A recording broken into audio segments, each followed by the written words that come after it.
And we're live again. The farm is back. This time we're breaking down the Saturday. I think it's a 7-gamer. Yeah, and this is the fun thing about this one is last time we did it a little bit early. That's when I said we won the slate that night, and when I won the single tree that night. And it's gonna happen again. It's dude, put it into the universe. I'm winning that big qualifier. I love the qualifiers. I know it's like the mid-size that is perfect for me. The mid-size qualifier that I can do. The big like $1,000 tickets is just too much. It's too much. I mean, I do like the slate a lot today.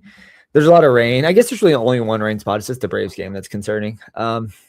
Tomorrow's slate, I'm hoping there's gonna be some rain too. Like we can't really predict what it will impact, how it will impact the games this early out. But the fact that they're like in the middle of the day helps a little bit. You don't have to worry. It's like those late games, the games that start 8, 9 o'clock when there's rain issues. You got to be, I see some rain in the Baltimore game as well. Yeah, I see just a yellow. It doesn't seem. Or again, this is like Kevin Roth.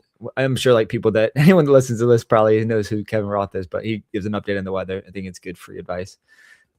Baseball is like tricky in that way. I guess you have to watch some for golf and some for football as well. Other sports news done. I know we talked about it, but Kyle Busch, dude, so sad. It's horrible. Sad. Yeah. The fragility. And then we all scramble to find out what the cause was, but it really doesn't matter in the end. Everybody, it's like the human nature to be like, hey, this guy, 40-year-old cat, like still young. We scramble because we want to know, but it's like it's not our place. I mean, it's tragedy. It sucks. It's for sure. It's unexplainable and sometimes, but that's life. It's unfair. Yeah, 100%. The guy lived high highs though. So yeah, he did. I mean, he was a professional, race car driver for a living. It's one of the best of all time. Yeah, one of the best. Isn't the most winningest driver maybe in history, or at least up there. Yeah, he's up there, and I wouldn't know. I'm not the biggest NASCAR fan, so I'm not the best to speak on it. But I know he's one. Doesn't he have a brother? Is Kurt Busch still a racer, Dylan? I mean, Kurt Busch is 7 or 8 years older than him, so I don't think he's still racing. Yeah, interesting. I know we broke down the slate for tonight yesterday. If you guys are interested in that, you can take a look. We're a little choppy. Dylan's got upgraded internet, so yeah, finally. Yeah, so the conversation's smoother. This is why it's got to hit that putter now. No, but Siwoo hit the bomb behind him. Interesting. Siwoo was 5 under. Mm-hmm. Yeah, Siwoo was putting well today. He's hit like everything that Scotty has in him. Dude, I don't love it. I love it in the sense of like it's not sustainable for Siwoo. He's just not that type of guy. No. It's gonna regress to the mean, and I need it to regress hard Saturday, Sunday if I'm gonna win this 888. But listen, that's to be determined. So let's go ahead and jump into baseball. I mean, yeah. I was gonna say with golf though, this is the reason golf is interesting, Dylan, is because like Friday is the best day for these cut events because you have a cut sweat. Like that's why like part of like the DFS community loves golf is like you want the cut events where like have a Friday sweat. It's like this event based sport, which I like a lot. But yeah, we can jump into the baseball slate. I think it's only 7 games, so it shouldn't take too long to break down. I imagine we may be doing like it's a 4 o'clock slate too, so like there's probably gonna be like an early slate, but it's a couple of games, probably won't be a ton. And there won't be a ton here either. But it starts at 4 o'clock. Yeah, I know. That's why I said it's a 4 o'clock slate. I'm saying there'll probably be an early slate and a later slate to this, but they'll be smaller just because of how the Saturday slates break down. Really, like Saturday is like a appetizer to the Sunday slate. The Sunday one's always fun because it's a lot bigger. You get always at like a 1:35 kickoff. Like you always, it's the best. It's the best. All right, well, let's jump into it. You anybody on the course right now that you're watching though? Because I'm curious. In golf? Yeah. Yeah, I mean, I'm obviously watching my guys: Scheffler, Blanchet, Hoagie, Kim. These are just guys I have left. I mean, obviously, Bashal and Clanton had days for me, which is important at that ownership. And there's a couple of 25 runners I have, you know what I mean? But I really want Blanchet to giddy up 41 feet for Eagle. On the left part of the green, maybe that's fine. On the left part of the fairway, maybe that's fine. Maybe it's not. Doesn't really matter, We just need – it's going to be 6. I think it could be 5, but it could be 6. Yeah, it's a score fest. It's an absolute score fest. So – and that's what's great about Scorefest, and Taylor can speak to this too. It's funny because he's been kicked in the ass. He was winning a Scorefest after day 3. It was the Vedanta Bharat. You were winning by like 15, 20 points, and you got like 1,000th place. Like you were. It was 100. It wasn't 1,000, but yeah, it was like basically these Scorefests. There's so much can change day to day, which is good and bad, right? Like you can have the upside to like come back from like pretty far out, but also like I was in first, and I was like. Just like, hey, what am I going to spend my money on when I win? The problem with that too, and dude, I do that sometimes. I'm like, I'm talking baseball in a second, but the problem with what happens, and this happens all the time in Scorefest, is like if you have the guys that are on Sunday at the very top, These score fests, it's always better when the course is a little bit dry, with a little bit wet in the morning. There's some moisture.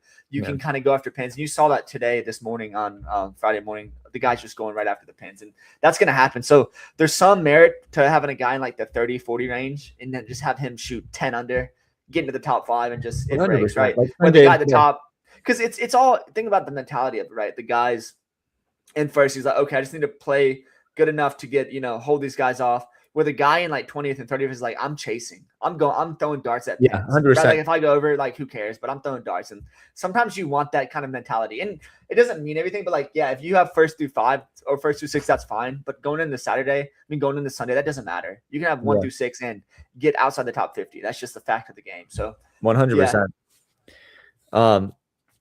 Well, let's go. Hopefully, if you don't win, hopefully I win. We got some bets live, some long shot bets, 6 figures. I don't know. What do you think? It could be. I'm such an optimistic guy. So like, I'm erring on the upside. All right, but let's talk about this. Like, I'll jump into it first. We'll go game by game, kind of like we normally have been doing. You can give me your confidence interval on what you think the game. Yeah. Also, you could just rank it. So there's 7 games. I guess you could rank it by like game, I guess, but you would want to do it by team. I'm gonna do a game. I'm just gonna do a confidence interval on the game specifically because some games you could give a 3 or 4, and you're not, you're not pigeonholed. You're like, this could be similar to the other game. So I think you want to kick it. You want to just I'll kick us off. So we got Detroit going to Baltimore. Framber Valdez and Young coming back. Is it Brandon Young, Dylan? Is that his first name? Brandon Young from Baltimore. So I do think – so this is an interesting game. So Framber Valdez hasn't been very good, but like he's 7-5 in this slate. It's interesting. He's more of an innings eater guy. Like his like upside is 7-8 innings with like 7 to 8 K. It's like a K per inning type, a K per 9 type of guy. He's not like doesn't profile as much above that, but he is 7-5. And Baltimore is like worse against lefties, but also like the back end of their line is pretty weak. So I think Framber Valdez is definitely in play. You have to watch the weather. I know like the mid Atlantic is getting rain like for the next week, so maybe this could be impacted, but we'll have to take a look at it. On the other side, Young has like shown some flashes, but like his numbers just are not good enough for me to consider him. I'm actually kind of prefer some of the Detroit bats here. I'm gonna watch the game tonight, Dylan, but I do think Detroit's in play against Young. I know like the numbers suggest Young like at one point looked okay, but it's like kind of regressing back a bit. So I think the Detroit bats definitely are interesting. It's a smaller park. Obviously, Camden is played as a hitter's park this season. Dylan Dingler's ripping the cover off the ball. I think you can continue to play him. His StatCast looks great. And then like Riley Green, Colt Keith. The problem with Detroit is like their team's not very deep right now. But you can get creative with the stacks. Throw a guy like Spencer Torkelson, who's like a double dong type of player. Colt Keith, obviously, McGonigal. I think there's like creative ways you can stack, and I think there'll be a pretty big stack for me tomorrow. I think you like Young a bit, but there's not. Again, this is like a number 4 or 5 pitcher in a rotation, and like this is the type of pitcher I would stack against. And I think Detroit. They've lost like some crazy amount of games in their last 10 or 15. They have a better offense than that. And I think you could see an offensive kind of explosion spot here. But give it to me. Yeah. Dude, Dylan Ding Dong Dingler. Let's get it. I mean, he's a StatCast darling. As far as catchers go, you get catchers in this league when you go through our StatCast that are just like first percentile and everything. Like they have a great pop time. Yeah, so pass on those guys. They're the Martin Maldonado types are once in a while going to hit a home run, but it is rare, so don't play them. In your stack, you're like, oh, this guy, he strikes out 4 times. It does nothing for your stack. But Ding Dong Dingler can absolutely hit a couple out. He's he'll be batting 5th or 6th generally. I like Detroit. I don't think Young's very. He's had some pedigree in the past. Hasn't shown anything. Underlying's not special. I am not playing Brandon Framber. Framber is kind of a little, he's kind of a cunt. You know what I mean? He's like not a friendly teammate. Like that doesn't do a lot. You saw him cross up his catcher that one time in Houston just to hit him in the chest because he was kind of upset. But he threw the pitch that led to the home run. It's just like I don't like his mentality. He's a ground ball pitcher. I think Baltimore is a fine lineup to target him with. But that being said, Framber's a ground ball guy. He could totally just stymie the offense, getting a lot of ground balls. I'm not going to play him at pitcher. I just don't think he has the upside to strike a lot of guys out. With that being said, I'm high on Detroit. I will see who's in the lineup. Obviously, Lee at third base, second base. He's one of their prospects. He's got an okay profile, nothing special, but can run a little bit. Has a little bit of hit still for him, but he's been alternating with Colt Keith, so I just don't love that either. But yeah, Riley Green, Dingler, those type of bats I'm interested. Obviously, McGonagall, the top end of the order, I'm very interested in. Yeah, I'm in agreement with you there. I do think Framber at 7.5 just the price makes him a play. I'll have to like shake the rest of the slate out, but like the price makes it like, okay, he could definitely put up 23 to 25 points in the spot, just depending on like where and just the price is affordable because he's a 9.5, 9.6 pitcher historically. But he's also he's a ground ball guy. To your point, he's like a Logan Webb type. They're very similar to ball. We had that long conversation against. I look him up. Yeah, I've drafted some Framber because he's an innings eater. So in best ball, it's like, while every performance won't be great, he will score for you some weeks, and like that's better than having these guys like Glasnow throw so hard and like get a bunch of strikeouts, but then disappear for 6 months. All right, so we'll go to the next game here. Let me give. I'll do it for every game. Let me get the confidence in this game that this is on. I'll give it a 5, right in the middle. Right in the middle. I think I'm going to be high on Detroit, but I can totally understand how they underwhelm in this spot. I like the park. I like the matchup. So yeah, Detroit for me. The Framber Baltimore pieces of that, I'm just not sure what to do with. So I could be talking to either side. I'll just kind of have to wait and see at that point. But interesting. All right. I like it. Next, I like this game too. I think you will. Multiple pieces from this game is so we got Philly. So Cleveland coming to Philly. You got Zach Wheeler on the mound for for Philly, and then Slade Ciccone on the mound for Cleveland. This is like a pretty. I love Zach Wheeler here. I know Cleveland's like they have a hitters lineup, but like, man, it's just like not overwhelming to any degree. Even like Jose Ramirez, like while he's stealing a shit ton of bases, he's really not hitting the ball too well. At 10K, I feel like he's just probably the ace of the slate, and I think you probably just want to put him on your team. Coming back, I don't like Slate at all, and I think just looking at Slate's StatCast, it's not good. He giving up a lot of hard hits. I think Philly's like firmly in play, and there's creative ways you can stack the Phillies team as well. Like, I like the back end, Justin Crawford. I like obviously Trey Turner, Bryson Stott, Alec Bohm, making sure those guys are in. Brandon Marsh, especially. I think I always you don't want to leave this guy off. I think you left this guy off before Kyle Schwarber, but like I feel like if you do a Philly stack, you should probably throw him in the lineup. And then obviously like Bryce Harper is a guy like he walks a lot too. So from a DFS perspective, I don't always fit him in, but I mean he's been hitting the ball so well. Like if you look at Bryce Harper's StatCast, it's phenomenal. Again, like he's getting older, but he's still ripping the cover off the ball. I think Philly's clearing the play. Philly and Detroit will make multiple different builds for me tomorrow. I like both those teams a lot. I won't play any. I'm not even gonna get contrarian, even on a small slate, and I won't play any Cleveland against Zach Wheeler.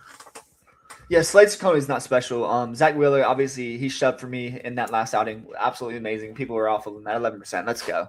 Got Zach Wheeler at 11%. But this is an outing where I think Cleveland could get to him a little bit. I think Cleveland's positioned to give Zach Wheeler a little bit of a hard time. If they give him a hard time, they're going to be all single-digit percent owned. I mean, they could hit and run on him a little bit. Obviously, you told me Jose had 20 stolen bases, and I had no idea that he'd been running so much. But Bazana's running. They're all running on that team. So Cleveland's an interesting stack for me. I can't do it on a single entry, but you'll see me in the GPP streets with several Cleveland onslaughts, just hoping, they get the Wheeler. And they're the type of team where if they get the Wheeler, they have upside to hit and run. And if they score 7 to 10 runs in that game, like you're going to be holding hands with yourself, as you spin in a circle, excited and jubilated by the GPP winning team you have. But I understand Zach Wheeler. I think as far as confidence in this game, it's a 9 or a 10. Like you're going to want one side or the other. You're going to want either Zach Wheeler shoves or like you can have Cleveland. I just think like he's not a middle guy. I think if he has his stuff, he's going to be there. He's going to show it, and it's going to be 7 or 8 innings and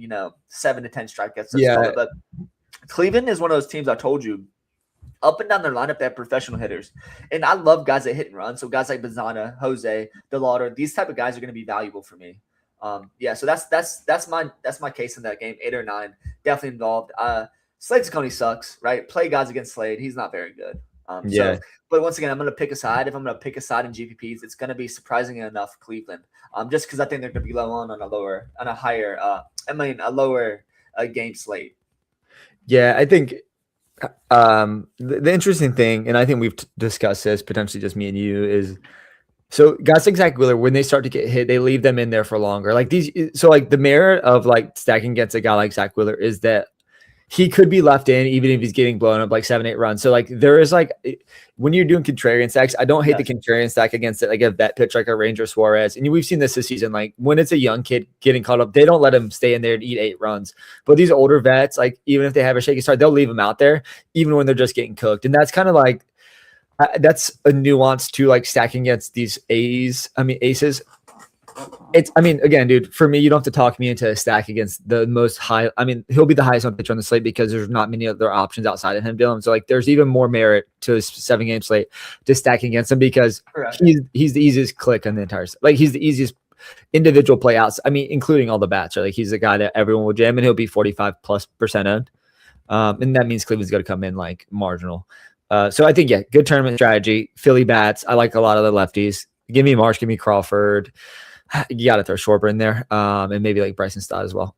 Trey Turner's getting older; he's not hitting the ball well. I don't love him as much, and Bryce Harper probably walks too much for me as a DFS play. Although like he does have those explosion games, but he just walks a lot. So like I feel like sometimes he leaves some runs on the table.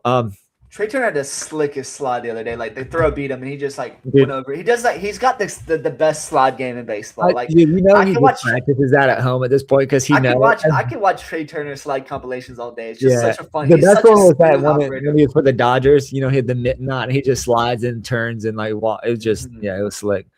Dude, he practices it at home. He's like he's still got a great sprint speed, and he's the type of guy. I mean, I don't leave him off of stacks because the other day when I stacked him, he's the type of guy that can absolutely steal 2 or 3 bases. And when he's running, I mean, we'll just have to see who's playing a catcher for the Guardians, right? If we get Bailey in there, Bailey is an amazing defensive catcher.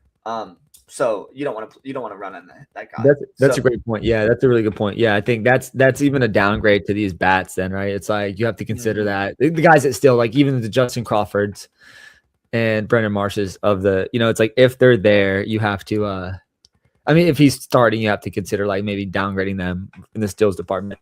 Okay, cool. How's golf like? And we'll take a quick intermission here. Why? Yeah, good. I mean, Scheffler just pushed a putt past for Brady with 21 feet.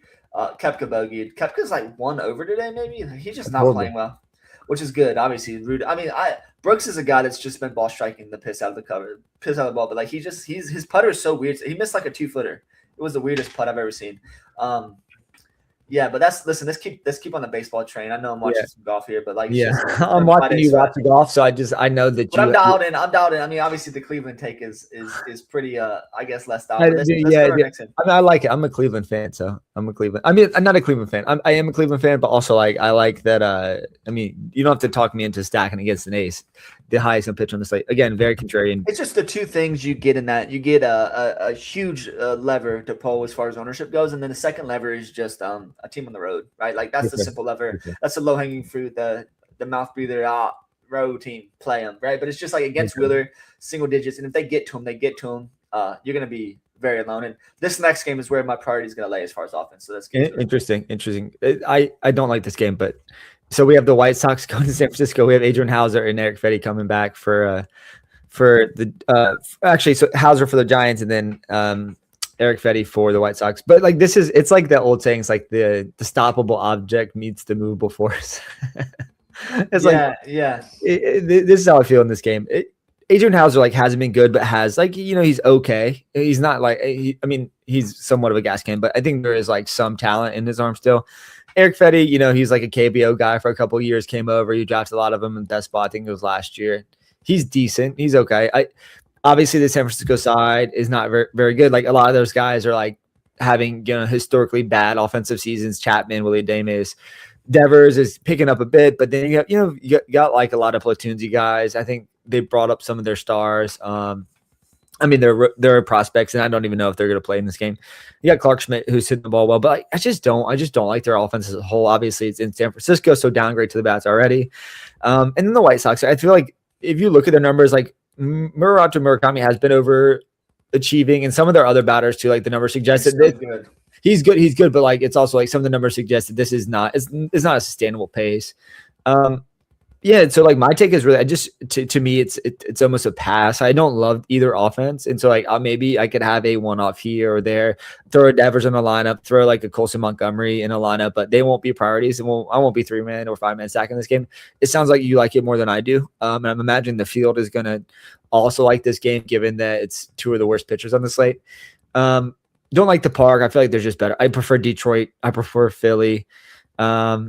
And I think I prefer a team later that I also think you'll like. So, well, give me your breakdown. Let me know. Yeah, like, dude, come on, give me the mic. So Sam, Italian Ice, Antonacci just running all over the place. Like I love the White Sox lineup. Like Antonacci runs, Murakami's a monster. He's a monster. The Murakami monster. Like he's a beast. Obviously, like even guys like Kelenic are very good. I mean, they've been solid batters this year. Cuero, that walk-off home run against the Cubs was so fun. But the problem I have in this slate, the biggest problem I have is that I'm going to build teams with like 5,000 cap left over. It's insane. Like the White Sox are so cheap. If I play them with the Guardians, I'm just going to have so much cap left over. And because if I'm playing that, right, I'm not playing Zach Wheeler, obviously. So yeah, for me, I love the White Sox. I think Fetty's fine. I watched Fetty pitch a couple of games in a row now, and his stuff looks okay. Underlying is not special, but sometimes he's a serviceable pitcher. Hauser's just not it for me. And I think Montgomery, Antonacci, Murakami, Kelenic, Benintendi, all these guys in that lineup are just going to be issues. And they do run, right? So they do still, and I think they're going to continue that. So I'm absolutely in the White Sox. They're a high confidence pick for me, maybe 7, maybe 8, but absolutely in that side. I'm just going to fade the Giants side. The Giants are just broken right now until they start figuring it out. I'm not paying up for Devers. I'm just not playing those teams. And obviously they called the prospects up. They've been okay, but for me, I've never been a Willie Adames guy as far as DFS goes. He's a fun real life guy, but never been him. And Chapman's just having a down year. So yeah, for me, the priority is definitely going to be the White Sox, and they're probably going to make a big team build for me. interesting. All right, yeah, don't hate it. I mean, it makes sense. It makes sense. They're on the road, obviously. San Francisco downgrade in terms of park, but like Adrian Hauser, to your point, is not good. I mean, like going into the season, he was supposed to be okay, but he just has been horrible. Like, everything suggests he's maybe washed at this point. So. And just to be clear, like I will build Zach Wheeler teams. On my Zach Wheeler teams, I'm going to continue the White Sox, right? We'll obviously Cleveland. There's no reason to play bats against your pitcher on such a large enough slate where there's no need for it. But for me, the White Sox are going to be included on every build for me tomorrow. Interesting. All right, I don't hate it. I think I have some more interest in this next game than you do then potentially. So we got Grant Holmes. This is Washington at Atlanta. You got Grant Holmes for Atlanta, and then Jake Irving coming back for Washington. I like the Braves here. I think they're not going to play today. It doesn't look like. If they do, it'll be a truncated game. I like the lefties, especially against Jake Irvin. Michael Harris is just hitting the piss out of the ball. I drafted so much of him in best ball. I'm feeling vindicated in that. I mean, maybe a little bit too much Acuna as well, but I mean, some of the Braves homer stuff, filtered in. And I think the lineup also makes it, you can build it kind of uniquely because you have Riley, who's now batting deeper into the lineup, 7, 8 at times. You have Albies batting deeper into the lineup, and they moved Harris up. I think you can just get creative with how you stack them. Like, the way the field builds and the way like traditional DFS players build, like people stack player group to the top. Like if a guy moves from like second in the lineup, third lineup to 7th or 8th, like his ownership just goes down. It's like people would like be less inclined to play him. And for me, it's like, that's an opportunity to buy a guy. His numbers are the same no matter where he's at in the order. And so I like the Braves a lot against Jake Irving. Grant Holmes has been okay. And Washington has been like so much above baseline that I'm not going to play him. Washington's like not going to continue to be the best offense in the MLB. So I think I'm going to sell on the Nats. And I won't buy on Grant Holmes. He's okay. And I think the Nats are still pesky enough they can put up a couple of runs, but the Atlanta side's the A side. I love their park for the lefties. I'm going to throw a lot of those guys in there. Matt Olson, Michael Harris. Even Yak Meister's starting to pick up. He's in the ball a little better. And I think Acuna hurt his thumb again last night. So we'll see. It doesn't seem like significant, but they may hold him out until the weekend. So yeah, the lefties here. Dom Smith is even really interesting. He's been so good. I don't know if you watched some of the bats of him. He's like a former decent prospect for the Mets. Like he's a guy that I've been playing in DFS for years and had to no avail. But yeah, for the Braves, he's been solid. I think you got to consider, like, you can get again. The Braves lineup is really good. Everyone's hitting the ball well, and they turn over too because from top to bottom they have such a good offensive team. So yeah, it's the Braves. It's no Grant Holmes, no Jake Irving, and no Nats. What about you? Yeah, I second that. I mean, the James Wood inside the park grand slam was a beaut. I mean, what an absolute. The guy is a ginormous dinosaur flying around the bases, and he I mean, obviously when guys misplay the ball in the outfield, like if we're calling this an inside the park home run, but really it's it's a little bit of misplay, a little bit of bad defense out there. But yeah, I agree with you. I mean, the Braves are always in play. You got to stack them up. I agree with your sentiment that just the Nationals are kind of overperforming. The problem with the Nationals too is I've stacked them and I've had some luck getting some good at bats there, but they platoon a lot of guys. So you stack a couple of the bats and they pull them lefty versus righty. It's just like, I don't love that. So whenever I stack a team, I mean, James Wood's never coming out, right? But I don't like those heavy platoon bats. Like Mead has been good, right? But like he's only going to be in there against a lefty. So I just can't do that. It's going to be the Braves' priority for me. Confidence in this game, 6 or 7. I don't know if it's a need to have.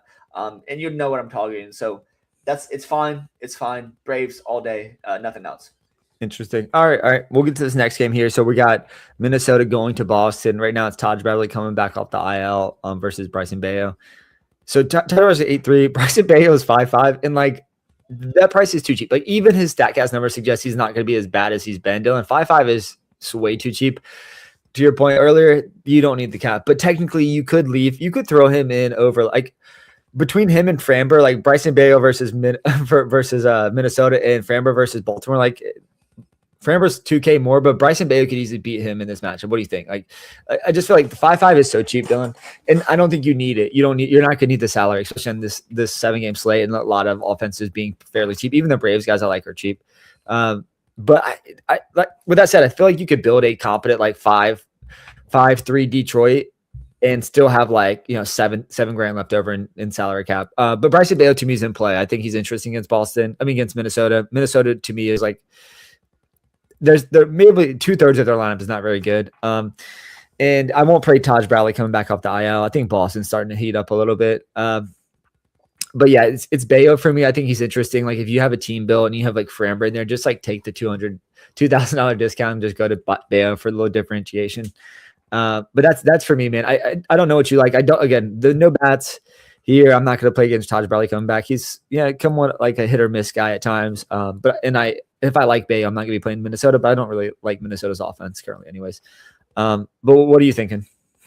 Yeah, I more or less agree. I don't know if I can play Bayo because the strikeouts aren't there. He's got a little bit more swing and miss this year, but he waxes and wanes. He's like trying to strike guys out, and in other games he's just pitching the contact. So if he's out there trying to strike guys out, that's a great price for him. But if he's out there pitching the contact, obviously 5-5, he can get in some trouble. So yeah. It's a game. It's a 2 for me in this game. It's more just a stay away. I just probably won't play either side.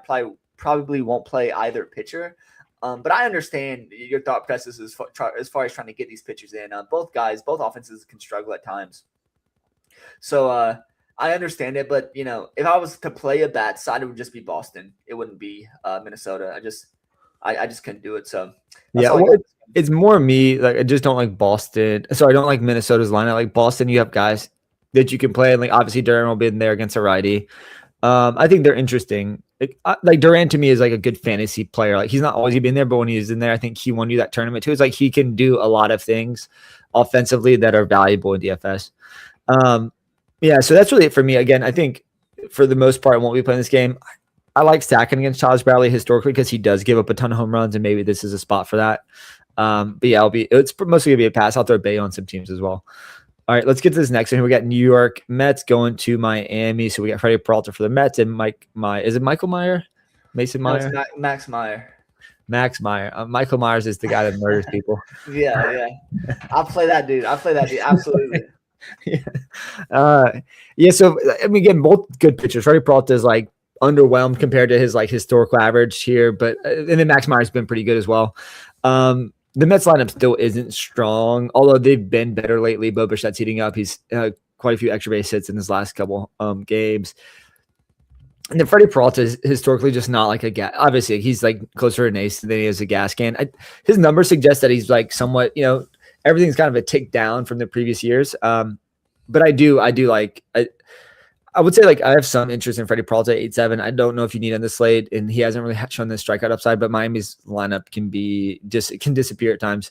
Yeah, just for the most part in the 7-game slate, this is mostly a cross-off game in Miami. I'm not really interested in the Mets against Meyer, and then not really interested in the Marlins against Freddie Peralta. And I don't, given the other pitchers we talked about, I don't really, these both guys are like middling options. They can give you 15 to 20 points. I think they'll score in that range. I think you can kind of get a little bit better than that and maybe a little different outside of that. So what about you? Yeah, I agree for the most part. I think if I'm not playing Wheeler, I probably have to play Peralta, and I just don't love it in the same way you said that. I feel the exact same. And Max Meyer's a good pitcher. I believe in this stuff. But once again, the Mets are starting to heat up, and the Mets are projected to be a decent lineup. AJ Ewing being an up bench has been an issue, right? Soto is obviously a problem for pitchers, so I just don't know if I can play Max Meyer. It's going to have to be a Peralta in this game for me, and just going to be pitchers. I mean, from a confidence rating, I'd probably be 5 or 6, just thinking that, hey, you're probably going to want a pitcher in this game. It could be Max for sure, getting strikeouts there.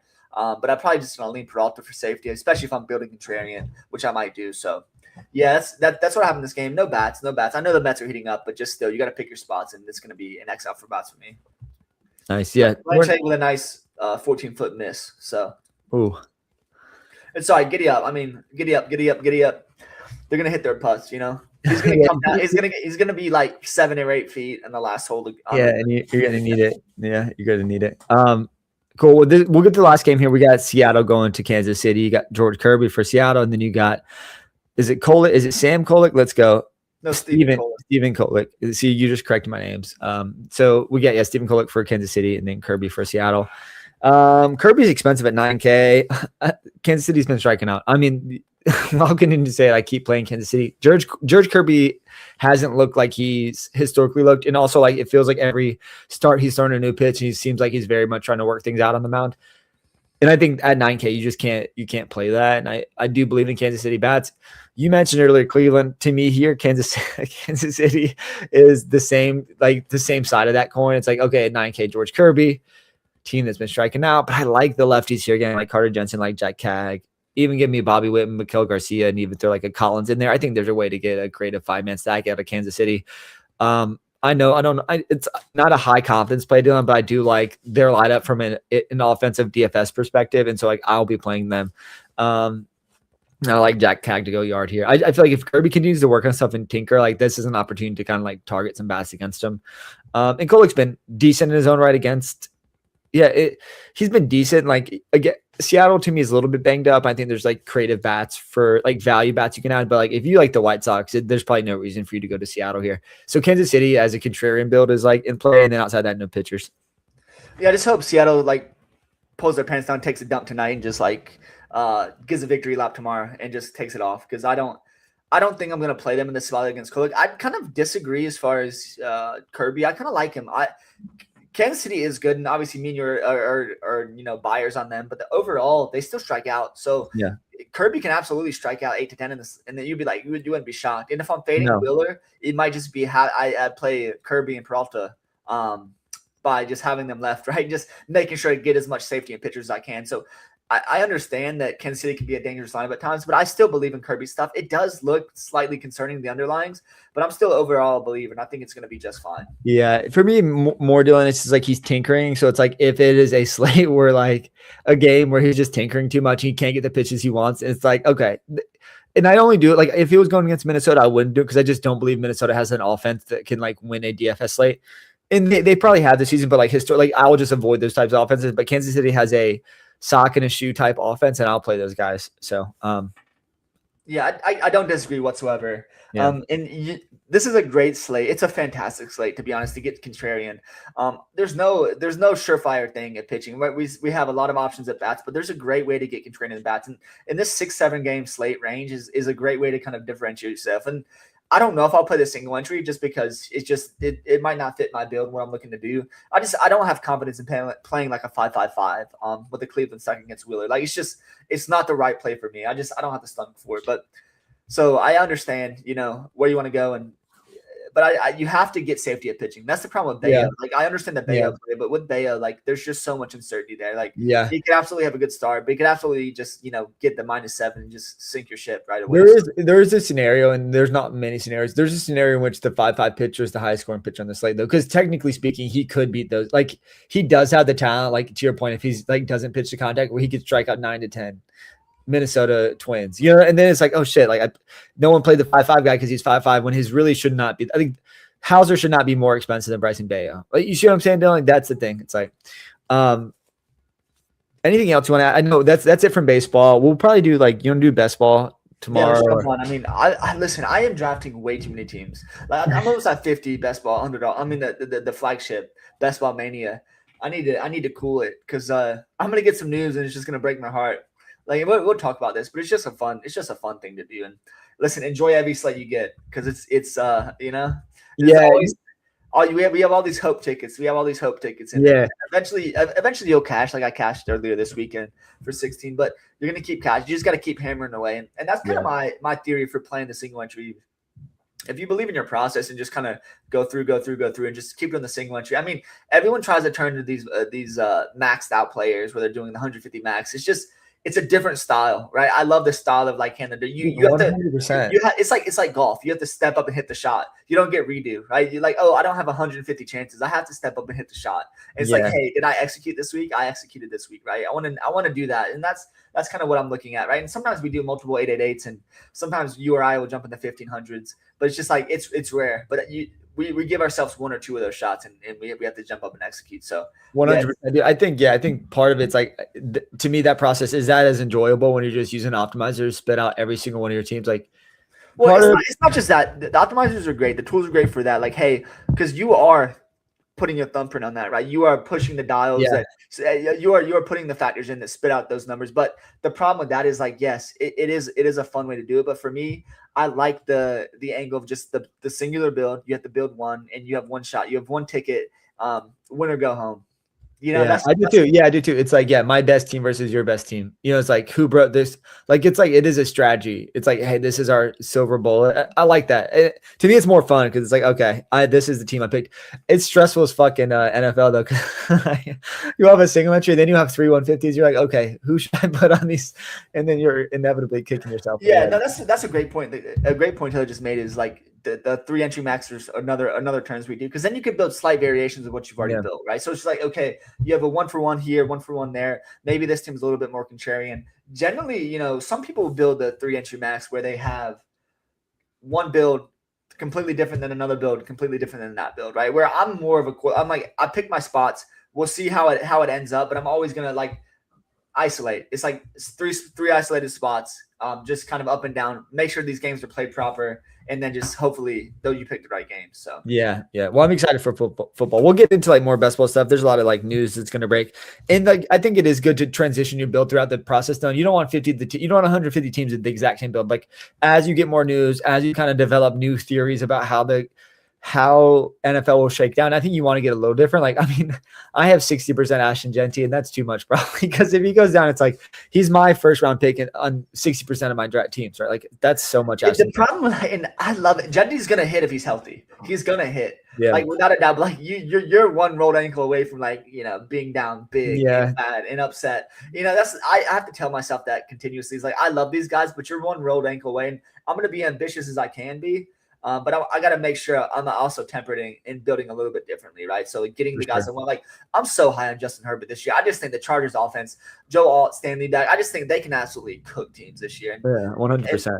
And I think with Mike McDaniel there, I mean, we can see that obviously the Chargers defense being good, but I don't even value that as much. If the defense is okay, who cares, right? They're still going to be on the field more. Good, right? If they're scoring 34 points a game, good. Like they're going to have their chances. I mean, we saw Drake May be super valuable in the games where they blew guys out constantly. So yeah, but listen, that's all for baseball. Let's jump back on. Today's Friday. We'll jump back on tomorrow after I win the single entry again.